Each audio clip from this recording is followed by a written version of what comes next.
Good evening. The topic we have today, we start with this topic resonance. And if you remember in the last session, we discussed about the series LCR circuit, where we got the expression for the impedance equal to root of R square plus XL minus XC the whole square. You remember this? Now this is the impedance, that is the resistance offered to the flow of current or the opposition to the flow of current in a series LCR circuit, which is called the impedance. And this XL is the inductive reactance, that is the opposition to the flow of current in a inductor only circuit. XC is the capacitive reactance, which is the opposition to the flow of current in a capacitor only circuit. So now you will see that at resonance, if you remember, what happens is this XL becomes equal to XC. In that case, this will become a 0, and you see that this impedance becomes equal to the resistance, which means that's the minimum value that the impedance can have, because at all other values you will see that there will be a factor here and the impedance will be larger than this minimum value R. So if you draw a graph between impedance and this frequency, you will see that at resonance frequency, the impedance offered is the lowest value, which is equal to R, and for all other frequencies, it will be larger. Now, if you draw the same thing for current versus frequency, you will see that whenever the impedance is minimum, you will have maximum current, because when resistance is minimum or the opposition is minimum, you will have maximum current in the circuit. So we have this current versus omega graph like this, maximum current at resonance frequency. These two graphs, I hope it is clear to you. Now, if you look at this word resonance, there are lots of examples around you that you can think of, because also you've learned this resonance in last year, 11th standard, in the chapter called waves. Now, suppose you are sitting on a swing and you are swinging with some particular frequency. The oscillations have a particular frequency. Let's say you have a friend who's pushing you. Suppose the push that he's giving you is also the same, the frequency is the same as the frequency of your oscillation, then you know you can oscillate with maximum frequency. The amplitude will be, you can oscillate with maximum amplitude, and this phenomenon is what you call as resonance. That is, when the frequency of your oscillation and the frequency of the external push that is given to you are the same, then you oscillate with maximum amplitude, and that phenomenon is what you call as resonance. Now, what happens in your radio is that you have a knob, and this radio has a tuner. A tuner is actually, the tuning circuit is actually a series LCR circuit of which you studied in the previous session. So, you have this knob, and this radio works on the principle of resonance. So, there is a knob on the radio, which when you turn, you can change the capacitance of the capacitor, which is part of this LCR circuit, because LCR is inductor, capacitor and resistor. So this capacitor is a part of this tuner circuit. And you know that the resonance frequency is given by the formula nu naught is equal to 1 by 2 pi root of LC, where L is the inductance of the inductor and C is the capacitance of the capacitor. So actually, your radio has an antenna which picks up the signals from different radio stations. All different radio stations broadcast their programs at different frequencies. So your antenna will receive all these signals which are actually voltages that will behave as the source voltage to your radio, to the LCR circuit, that is the tuner circuit. Now, what happens here is, when you turn the knob of your radio, you are actually changing the capacitance of the capacitor, and you may adjust this frequency, because when you change capacitance, you are changing this frequency. Let's say you fixed it at 91.9 megahertz, that is Radio Mango, as you know. Okay, so the antenna is receiving signals from, let's say, Red FM, Radio Mango and all other broadcasting stations. But as it receives these signals, if you have changed your capacitor and fixed the resonating frequency of your circuit as 91.9, then what happens is, this particular channel, that is Radio Mango, which is operating at this frequency, will be offered the minimum resistance in your circuit, and therefore maximum current will flow in that circuit. So that is how a tuner will pick up the desired signal, the desired radio station that you want to listen to. Suppose you want to listen to, let's say, Red FM. Then you turn the knob, adjust the capacitance of the capacitor so that this frequency is now adjusted to 93.5 megahertz. Immediately, this particular frequency will be offered the least frequency, the least resistance, because this is a resonating frequency, and that maximum current will flow in your circuit, and you will then be listening to this particular channel, that is 93.5 megahertz, I think is Red FM. Okay, so this is how your radio tuner works on the principle of resonance. Now the next topic that we are going to discuss is the sharpness of this resonance curve, which is what you call as the quality factor, or sometimes referred to as the Q factor. The quality factor or the Q factor. Okay. So we have Q factor. Okay. So this was the graph that we saw, where we have current versus omega, and we have a curve like this, which is at the resonance frequency. We have the maximum current. Let me call that maximum current as I0 naught, which is maximum, the peak value maximum. And at this point, you know that the power dissipated is going to be I squared R, which is here I0 square R. Maximum power is dissipated at resonance frequency. Let me choose a lower current which is I naught by root 2 times. So this is 1 by root 2 times this maximum current I am selecting. This is because at for this particular current, half of this power will be dissipated in the circuit, because this has become I0 by root 2. You square it, it will become I0 square by 2. So for this current, the power dissipated is going to be half of the maximum power, and the frequencies that correspond to this power is called the half power frequency. So at these two frequencies, the circuit is dissipating half the maximum power. These frequencies are called the half power frequency. Now, so from omega naught, this is the difference in frequency is delta omega. This is also symmetrical to the left side, so that's also delta omega. So that you may write omega 1 is equal to omega naught plus delta omega to the right, and omega 2 will be omega naught minus delta omega. This 2 delta omega is what you call as the bandwidth. The bandwidth. Okay. The sharpness of your resonance curve is decided by this bandwidth. If the bandwidth is small, your resonance curve is sharp and the quality factor is high. Sharpness of your resonance curve is what you call as a quality factor. If your bandwidth is very large, then the curve is a blunt curve, and the sharpness, the quality factor, and therefore the sharpness of the curve is low. So this the quality factor is defined as a ratio of the resonance frequency to the bandwidth. This bandwidth is 2 delta omega. So that's quality factor. Suppose the quality factor is very high, then we have a very low bandwidth. That is, if this is current and this is frequency, we have a sharp resonance curve such that we have a smaller bandwidth, right? So suppose if you want to listen to 91.9, which is Radio Mango, then the current that is corresponding to that is the maximum current that is flowing in the circuit. Any other, see, let's say you want, let's look at 93.5. Let's say 93.5 is here. That is Red FM. The current corresponding to that channel is very low, so it's not picked up by your circuit. So if you have a low bandwidth, you'll be cutting off all the unwanted frequencies, and you will be able to listen to the frequency that you want to, the desired frequency, which means the reception is very good. So higher the quality factor, lower the bandwidth, sharper is your resonance curve, better is the reception.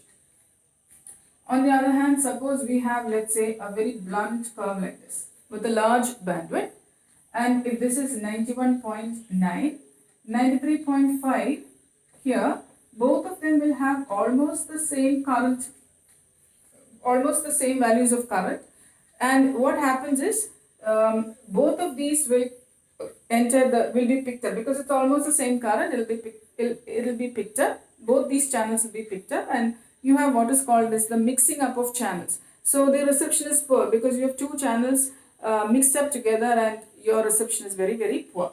So always remember, for good quality reception, quality factor is very high. Similar, because of which there is a low bandwidth. Lower the bandwidth, sharper your curve, and unwanted frequencies will be cut off, and you will be listening to only the desired radio station. Okay. Then we also need to look into another formula for this bandwidth. For the Q factor. So there, what we're going to do is, so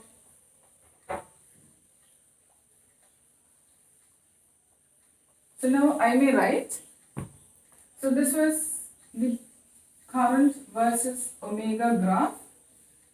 We took this current as I0 max, and this one we took as I0 by root 2 max. Okay.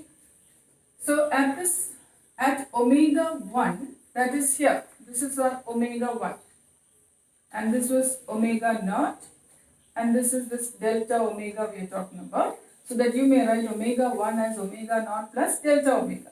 So at this omega 1, we have the current as I0 by root 2 max, which can also be written as V0 by the impedance, whatever is the impedance at this particular frequency.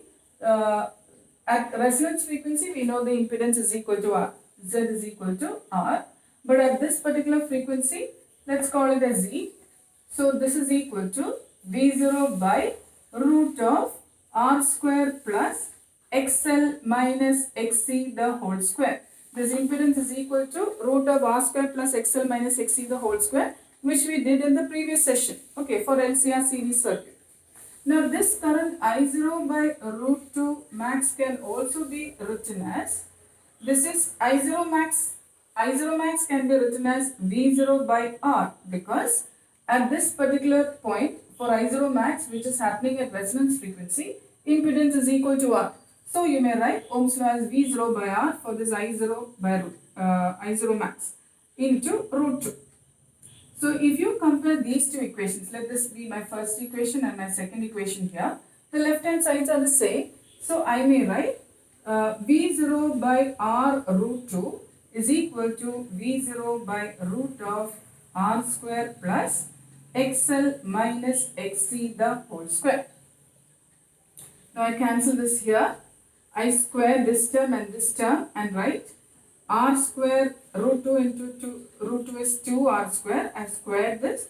Right hand side also I am going to square so that the square root will be removed. So I have R square plus XL minus XC the whole square. If I bring this R square to the left hand side, 2R square minus R square is going to be R square is equal to XL minus XC the whole square. Now I am going to substitute for this XL and XC. XL is equal to, so we have R square is equal to, XL as you know is L omega, XC is 1 by C omega. This we did in the previous session. So XL at this omega 1, we are discussing this at this particular frequency omega 1. So I may write XL as L omega 1 minus 1 by C omega 1, because XC is 1 by C omega, the whole square. We have a square here. I may remove the square on both sides so that I will get R is equal to L omega 1 minus 1 by C omega 1. Now this omega 1 I can substitute as what? Omega naught plus delta omega. So that's what I am going to do here.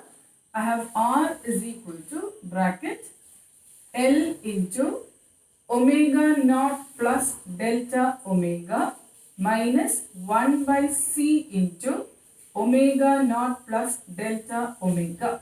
Close the bracket. So from this we have R is equal to bracket.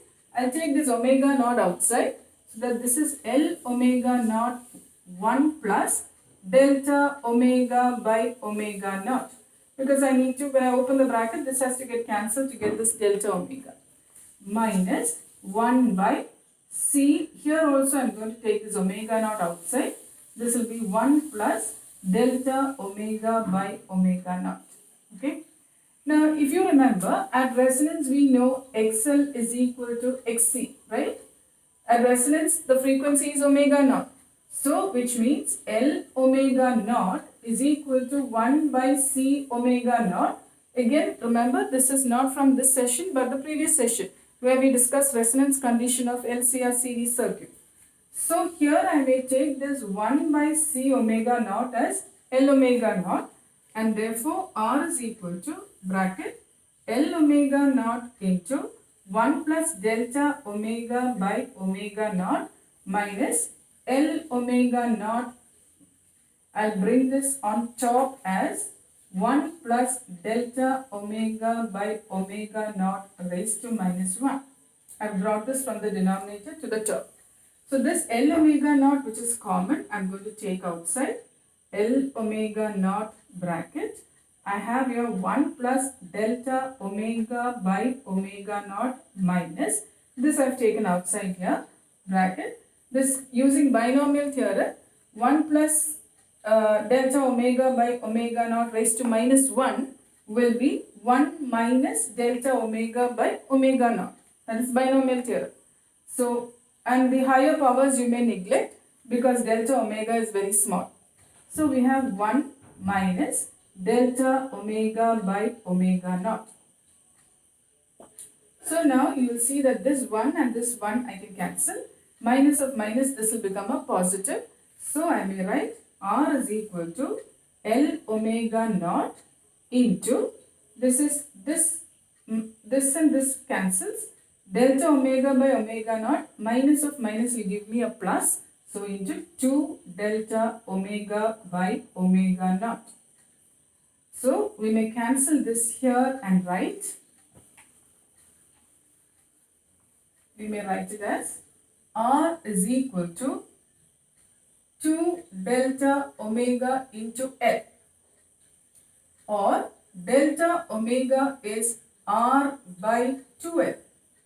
So that we've got this delta omega as R by 2L, where R is the resistance of the resistor in that circuit and L is the inductance.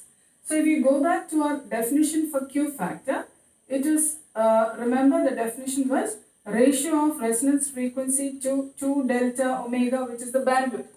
So this will now be equal to omega naught by 2 into delta omega is this. So this I'm going to substitute here, 2L on top, and you will see you now have that as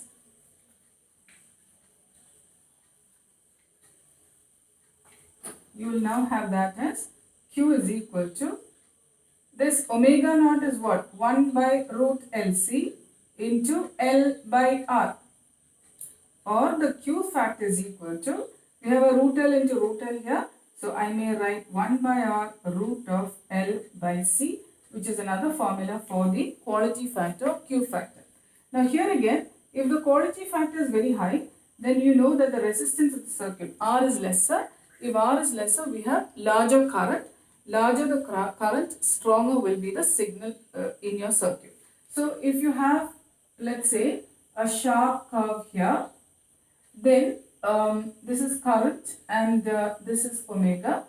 So the two significance of high Q factor. High Q factor from this formula, high Q factor would be low bandwidth. Low bandwidth would be good reception, because it will cut off all the unwanted frequencies and you can listen to the frequency that you are tuning into without any disturbance or without any mixing up of channels. The other significance is high Q factor would mean low value of resistance. That means the current will be larger, which means the signal will be a stronger signal. Okay. So this is all you need to know about resonance and Q factor. The next thing that we need to discuss for our class today is the power dissipated in a series LCR circuit. So, if you remember from the last session, we had discussed the inductor dominated circuit where the voltage was given by the function. V equal to V0 sine omega t, and the current was I0 sine omega t minus phi, where phi is the phase difference between voltage and current in the circuit. Now, if you're taking an inductor dominated circuit, the current will lag behind the voltage by an angle phi. But had it been a capacitor dominated circuit, then the current would be ahead of the voltage, and you would have got an equation I equal to I0 sine omega t plus phi. Now, whichever circuit you may have dealt with, you may have dealt with an inductor circuit or a capacitor dominated circuit, doesn't matter. When you do the derivation for power, the final formula will still be the same. So, we have power as V into I. So, this is V0 sine omega t, I0 sine omega t minus phi. So, we are going to find out an expression for power dissipated, the average power dissipated in one complete cycle of the AC voltage given to the LCR series circuit. Okay, where we are taking an inductor dominated circuit here. I hope you remember that phi is the angle between voltage and current. If you are looking at a resistor only circuit, the first one that we did, voltage and current are like this: V0 sine omega t, and I was I0 sine omega t itself. This is the case of a resistor only circuit where both voltage and current are in phase, and we had this phi equal to 0 because no phase difference between V and I. Had it been an inductor only circuit, we know that the current is lagging behind the voltage by an angle pi by 2. So this would have been lagging behind. So omega t minus pi by 2. So we have the phi as pi by 2 because voltage and current maintained a constant phase difference of pi by 2. Always current was lagging behind voltage. Then we discussed the capacitor only circuit where we had the we wrote as I equal to I0 sine omega t plus pi by 2. So phase difference is still pi by 2 between voltage and current, but the current is ahead of the voltage by an angle pi by 2. When we come to an LCR circuit, we have capacitor dominated circuits where this would be the angle between the voltage and current is the phase difference is what we call as phi. And if it's a inductor dominated, we have the current lagging behind, so we have this equation as omega t minus phi. You can also have your circuit at resonance. At resonance, phi is 0. Okay. So now I may write this as V0 I0. I brought these two together by 2 into 2 sine omega t minus phi. I multiplied and divided by this 2 so that I may use the identity 2 sin A sin B is equal to cos A minus B minus cos A plus B, so that I can use this identity for this. Okay. So this is the instantaneous power at a particular instant, because this is expression for voltage at a particular instant, this is current at a particular instant. So if I apply this V0 I0 by 2 bracket, I'm going to apply this identity here. 2 sin A sin B. So this is A and this is B.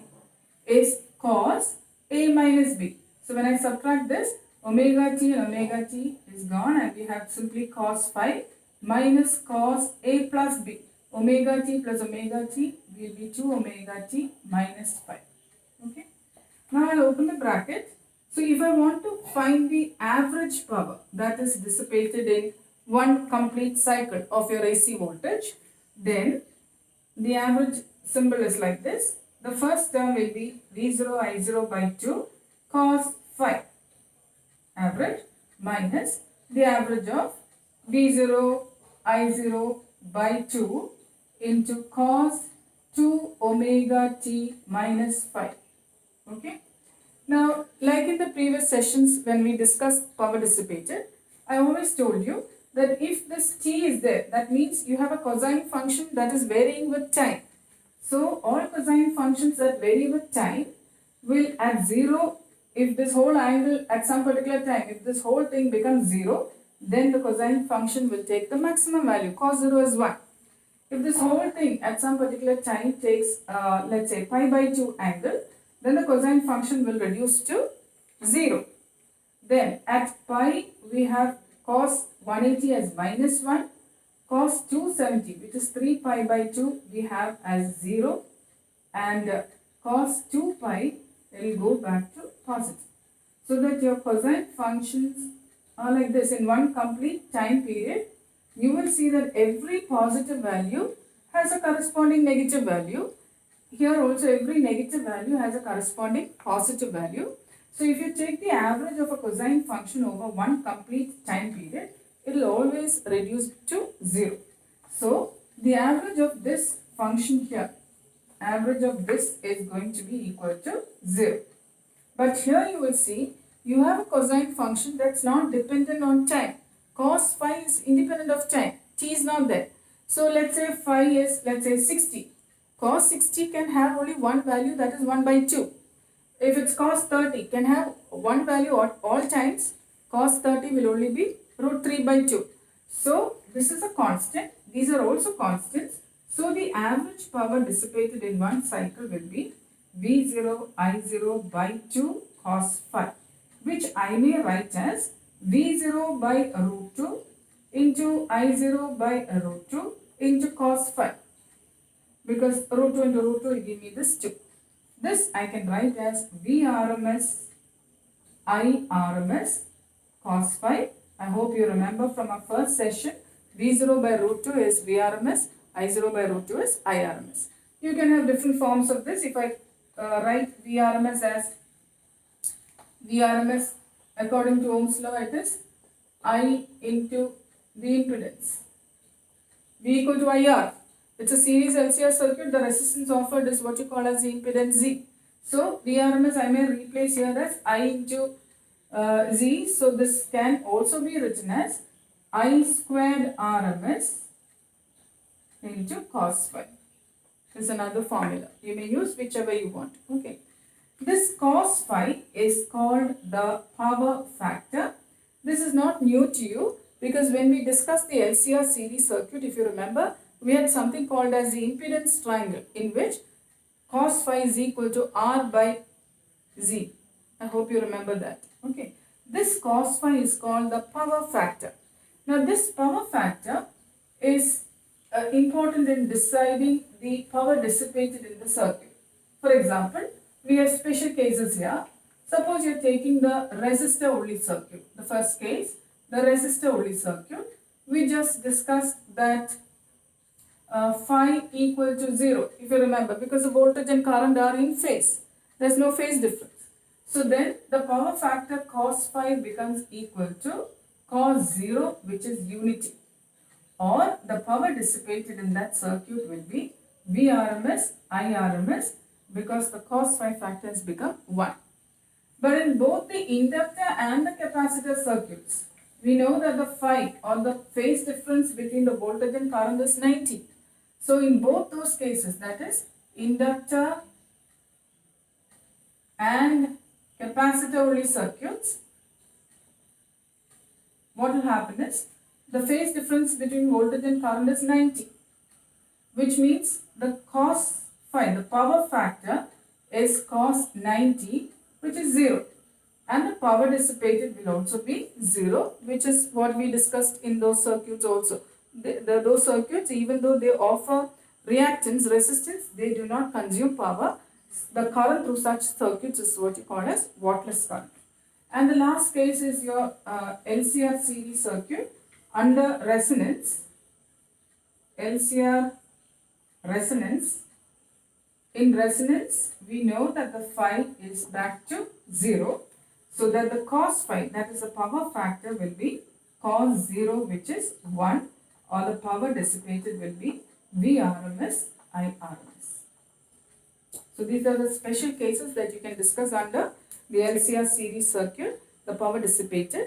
When it comes to resistor only and resonance, we have maximum power dissipation, Vrms Irms. Inductor only and capacitor only, no power dissipation. Okay. So I think we've come to the end of our class today. We have one more session for our chapter on alternating currents. Thank you and good night.